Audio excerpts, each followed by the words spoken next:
Hello, YouTube. Veteran Outdoorsman here today.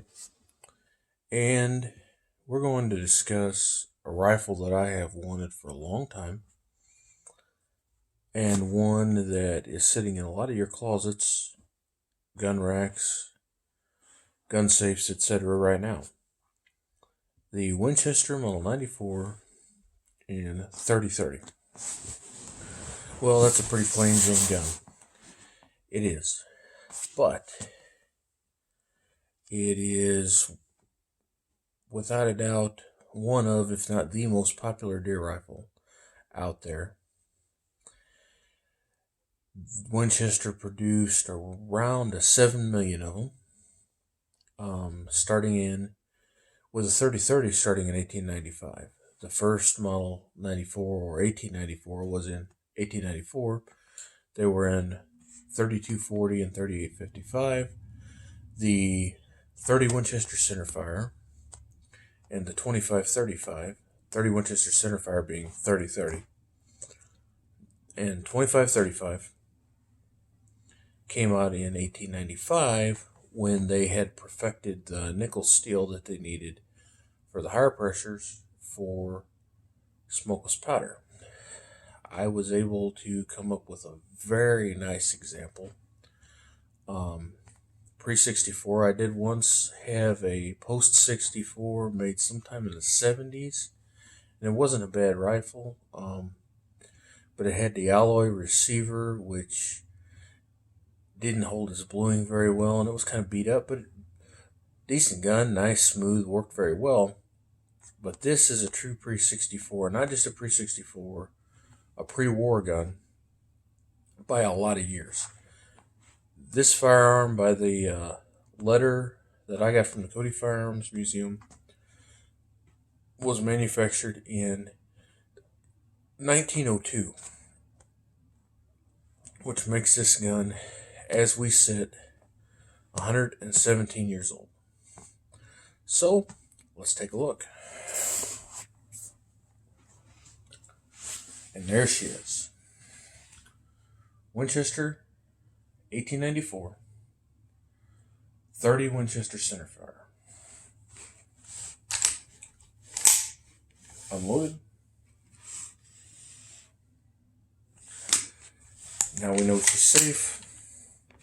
Let's take a look at her. Not in bad shape for a 117-year-old firearm. You'll see a minor crack here and here. Those have been repaired. I've disassembled this firearm. I've repaired these cracks. I'm in the process of some slight sanding, polishing, etc. to hide them a little bit more. But they're good and solid. I fired about 2 boxes of shells through this gun. Since the repair, with no reopening, recracking, etc. If that does happen, then I'll make a slightly better repair involving some pins along with epoxy, and we should be fine. But for now, she's holding up pretty well. I also relieved the stress points a little bit to keep that from cracking further. You'll notice that it's inlet, a heart here, here, and a circle here. I believe these are bone. There's some sort of a shellac or a varnish over here which isn't original. So I'm not exactly sure what those pieces are. It's something that a previous owner did a long time ago. Looks kind of cool. I'm going to leave it the way it is. Certainly not original, but it adds to the character of the firearm, and I wish I knew a little bit about the history of it, but is what it is. This is the way the previous owner had it. This is the way I'm going to leave it. It's a nice gun. Now again, really nice shape. Action works very well. Nice and smooth. Locks up good. Hammer comes back. Half cock works just fine. Holds in place. Nice, smooth trigger pull. Now, when I purchased this firearm, it had a rear sight, which was not original to the firearm, the best I could tell from what I've read. Regardless, I can't see very well with the notch and post sights. So I did fire it a few times, but I replaced it with this. We'll get into that in a minute. Front sight, standard little brass blade front sight. Looks like it was originally a bead and someone did some filing and whatnot, but it's at just the right height. Gives me a good sight picture. I'm going to leave it the way it is. Now, when I purchased this firearm, outside was as good or even better than it is right now, cleanliness wise. The barrel was filthy. I took it and test fired it just to see what would happen. After running a few patches down the barrel, just to clean it a little bit. And what I noticed was I put 5-6 rounds in the magazine through here. And after firing 2 or 3, what would happen was the spring would stop somewhere in here and it would quit feeding. And the only way for it to feed was to hold it straight up, then work the action, and it would feed because there was no more spring tension. So I disassembled the firearm. I cleaned it out. There was some rust and some crud in the magazine tube. I stretched the spring to give it more tension, put it back together, started working fine. Then I looked at the bore and decided maybe I can clean it out. I thought it was pretty well shot out. You could barely tell there was rifling in it. It was very dark. So I got some cleaning solvent, lots of patches, some good brushes, and I spent an hour or so a night, every night for a couple of weeks, cleaning this firearm. When I got done, fairly bright bore, some minor pitting, sharp rifling. I installed this rear sight, bought some more ammo, decided to take it for a spin. Sighted it in, shot it 100 yards, put 2 shots about 1.5 inches apart. Did that again at 100 yards, decided this is good and accurate, set it up for a little while. A few weeks later, decided I'm going to go shoot it, finish sighting it in, and really test it for accuracy. I'll show you what happened. Let me lay this down. And let me get some groups that I have here. Now, there's a common misconception that a lever action firearm cannot produce good accuracy. It is a common misconception that an iron-sighted firearm cannot produce good accuracy. This is a lever action, iron-sighted rifle. Carbine, if you will. This, after being sighted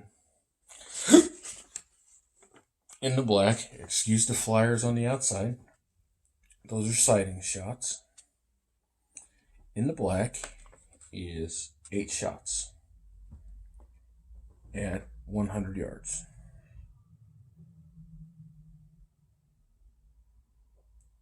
Not bad. Not bad at all. Now, that's with 150 grain federal non-typical ammo. Now I decided to shoot some federal Core-Lokt, or some Remington Core-Lokt, 170 grain. I fired a few shots to fiddle with where it was aiming because the point of impact is significantly different with the 170 grain than it is the 150. Once I got it figured out, pasted up some holes, etc., I fired this 3-shot group in the center here. Now, while I was playing with it, I had a flyer here,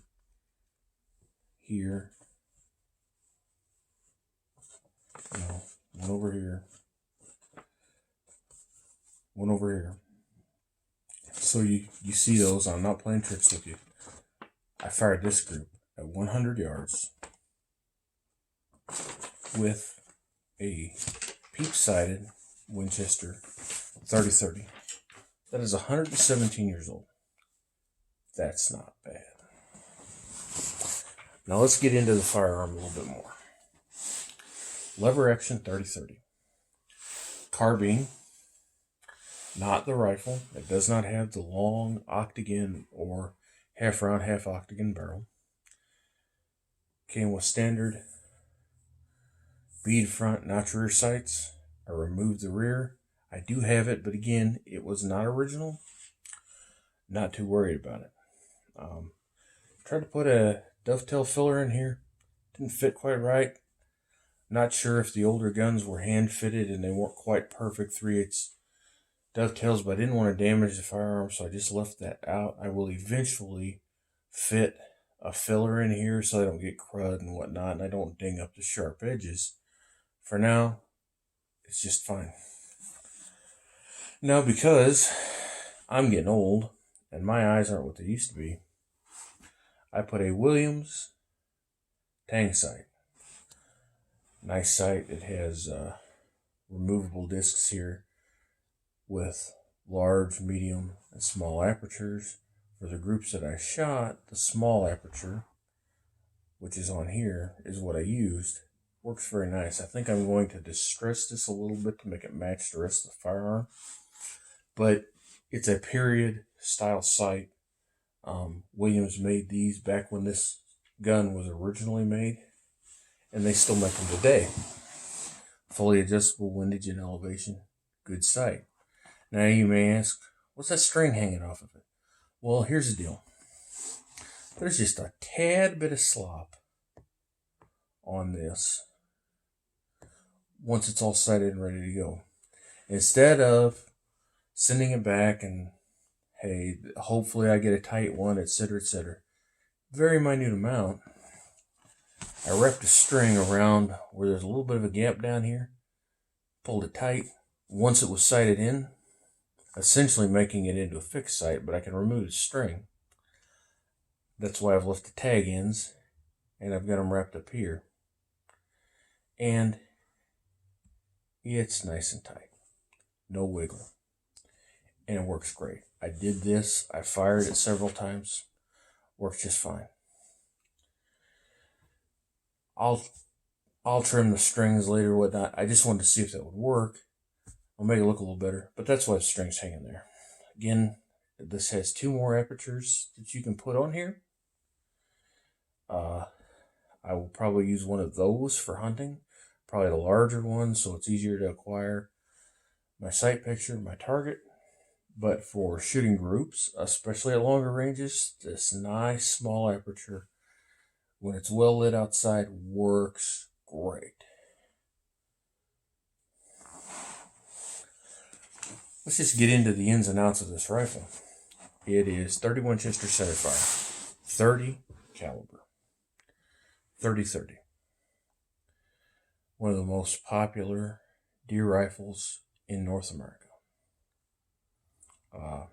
Has killed more deer than probably any rifle out there, with the possible exception of a 30-06. But since it's been around for 9 more years, I think the edge goes to this one. What's it used for? Well, I fully intend on using it to hunt whitetails here in Missouri. It has been over the years used to kill anything from mice to moose. It shoots a 150 grain bullet by box in 24-inch barrel at about 2,400 feet per second. Out of this 20-inch barrel, probably shoots around 2250. 2200, 2250. With a 170 grain bullet, 2200 out of a 24-inch barrel. Out of this rifle, probably around 2,000 feet per second, maybe 2050. Maybe 2,100 with the right load. Hand loading can increase the performance slightly, but you don't want to overpressure these guns, especially these old ones, because you would not want to turn a 117-year-old collectible firearm into a hand grenade. Take care, keep them at factory pressures. Don't worry about trying to hot rod it. It's not a long range gun. 30-30, 100, 150, and in the right hand's even 200 yards. Great gun. Much past that, if you need that, take your 30-06. It's been done in the right hands. It can be done very well. I'm not the right hands. I intend on keeping shots 125, 150 yards at most. More than likely 100 or less. But I do intend on hunting whitetails with this rifle. I wish I had gotten it put together before deer season was on me this year. That didn't happen, so I used 2 different firearms while deer hunting. And I did kill a couple of deer. I'll tell you the story about that later. Again, light, very, very well balanced. Easy to shoulder. Nice trigger. Nice positive clicks. Means the sear works very well. Just an attractive all-around firearm. You can see some paint runs. I'm seeing it where somebody refinished this wood. I'm not worried about that. I didn't buy this as much as an investment as I did. I just wanted one. And I always wanted a pre-64. Like I said, I did have a post-64. I've also had some Marlins. But I wanted a pre-64. This came up, and I had to have it. I had to have it. And after I cleaned it, shoots great. The 30-30 in a nice light carbine like this will serve you very well if you hunt in timber. If you hunt in real thick stuff, you take close shots. If you hunt in states where you can hunt over bait and you take close shots. If you just like to carry old, cool rifles, this will do it. You don't have to have a 117-year-old rifle, but I'm glad I've got this one. It's accurate. I can't imagine that this thing shot any better the day it was manufactured than it does today. It may possibly shoot better today than it did back then because of better ammunition, cleaner burning powders, more consistent bullets, etc. It shoots very well.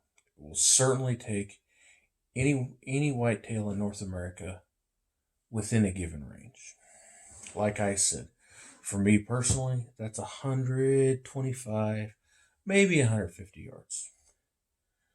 I would have to practice considerably more to take shots further than that, but I do trust the 30-30 out to 200 yards with the right ammo, in the right conditions, with the right guy behind the trigger. Right now, I'm not the right guy behind the trigger, but I like it.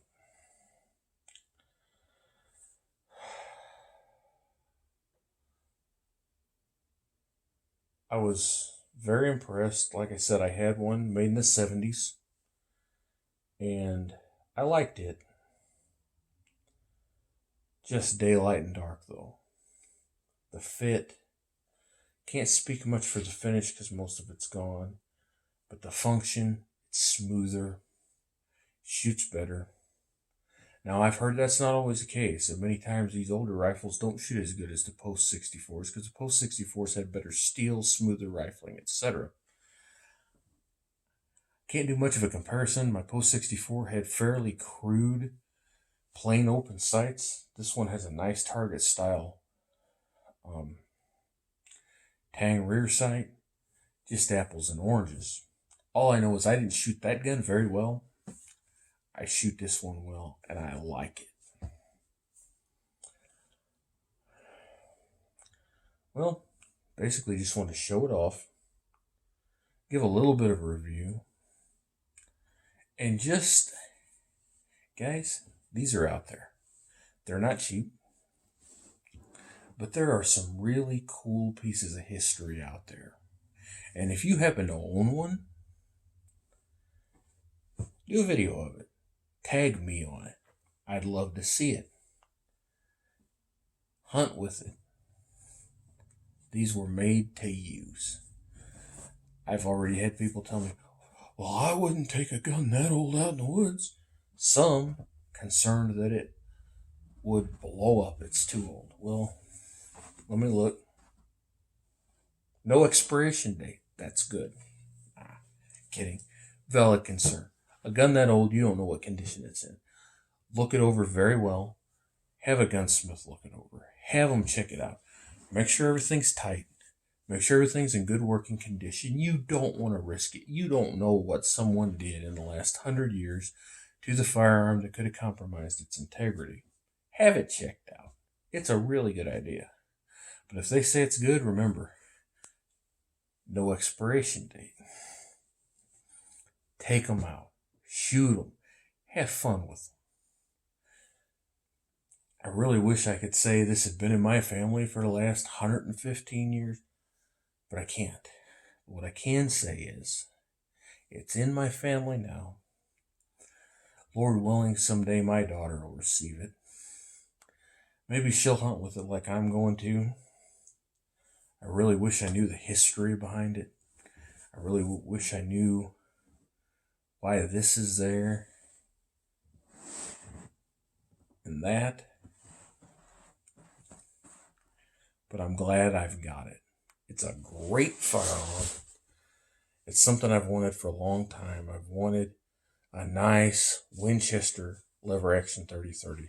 I've had Marlin.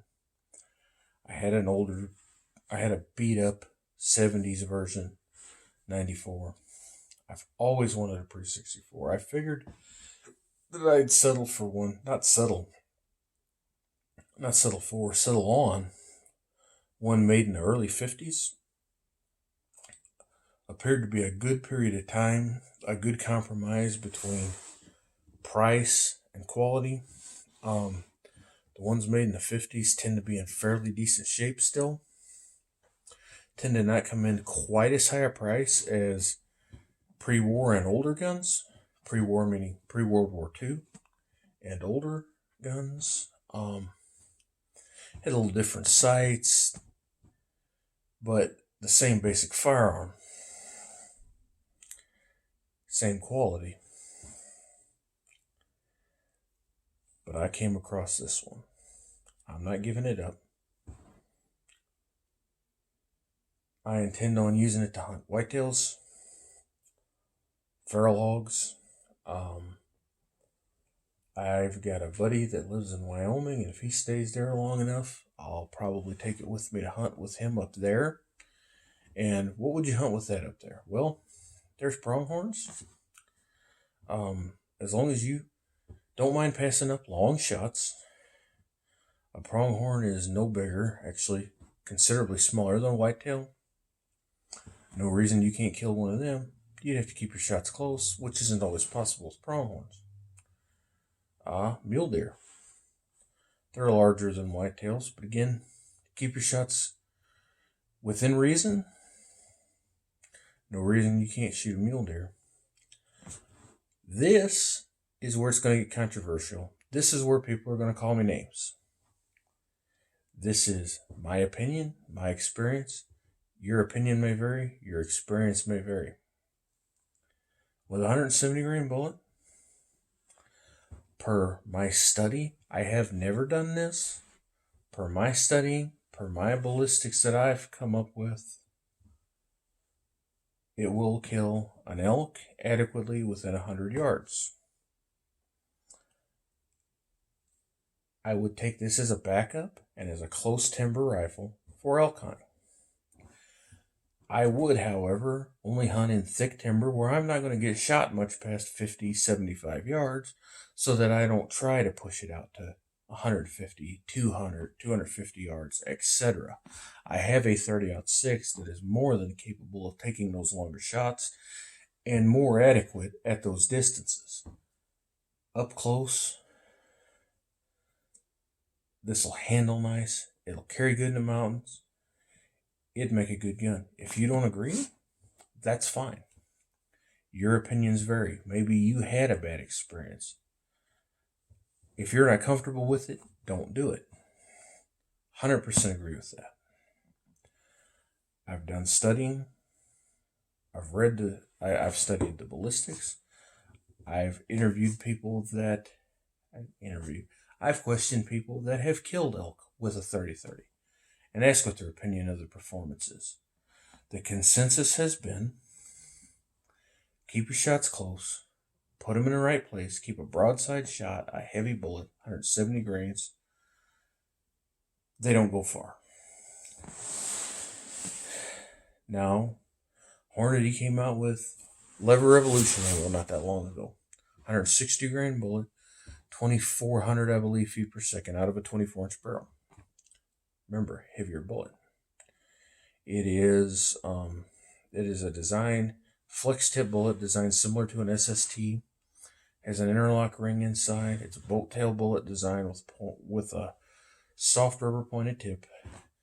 I have not fired those in this firearm.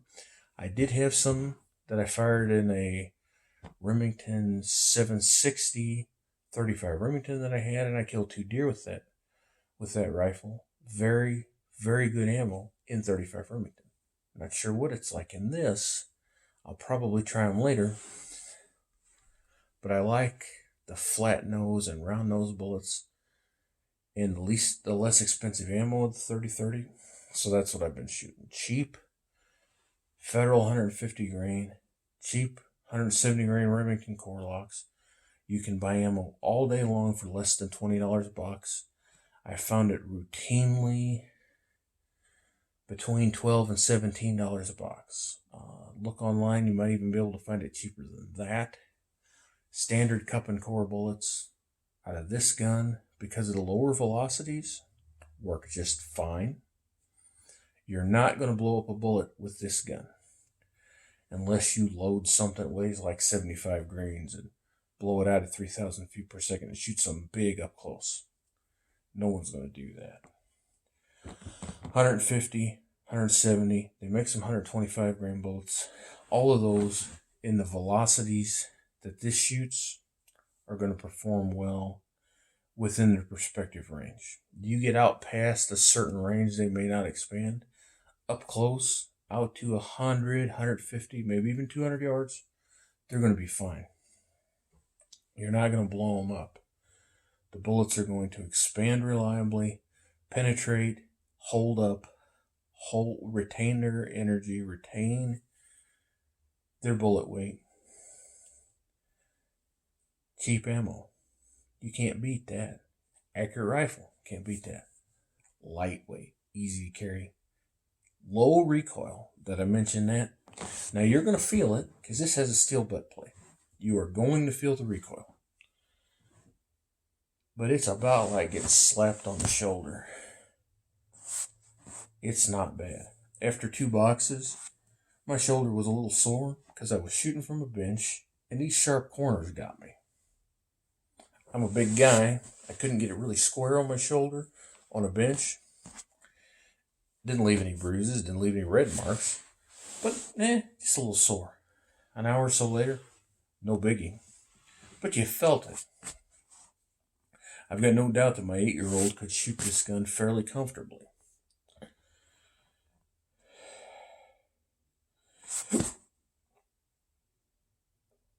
These rifles have, and probably this one, have ridden on horses.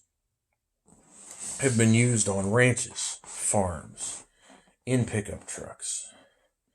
Have killed countless amounts of game, large and small. This is the American deer rifle. Right here, folks. You look at the old pictures from the late early 1900s.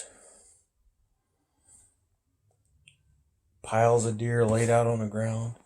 Big groups of hunters circled around. And what do you see? Lever action rifles just like this.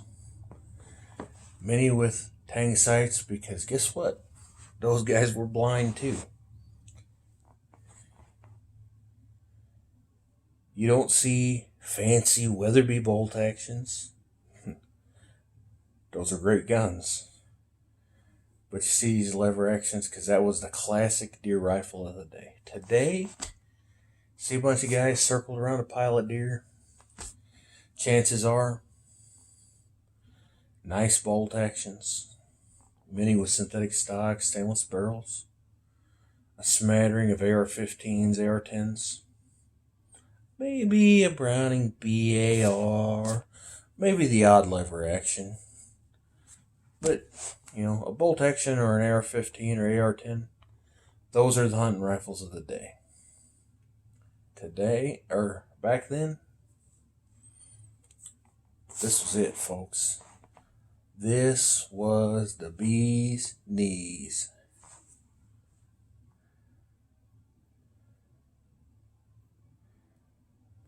You just picture your great-great-grandpa putting his old Kentucky rifle or Hawken up in the closet and pulling a brand new baby like this out of the box and loading it up and taking it hunting for the first time. Man, I wish this thing could talk. Well, folks, I've jabbered on. I hope you enjoyed the video. Hope you enjoyed looking at a cool old rifle. I might be able to video a range session sometime soon. Hopefully, next fall I'll be able to video a hunt with this firearm. It's been fun shooting it. It's been fun cleaning it, working on it, doing some minor repairs. You can't beat these old Winchesters. Boy, do I have a smile on my face, and it's going to stay that way. So with that being said, it's time to sign off. And before I go, we just celebrate Christmas. That's Christ's birthday. Remember the reason for the season. If you haven't accepted Christ as your personal Savior, there's no better time to do it than today. I'm not going to go into a big spiel. I'm just going to say, Jesus died for our sins. This is a time of year where we remember He came and was born. Hope you had a good Christmas. Hope you have a good New Year. God bless you. And I'll see you next time.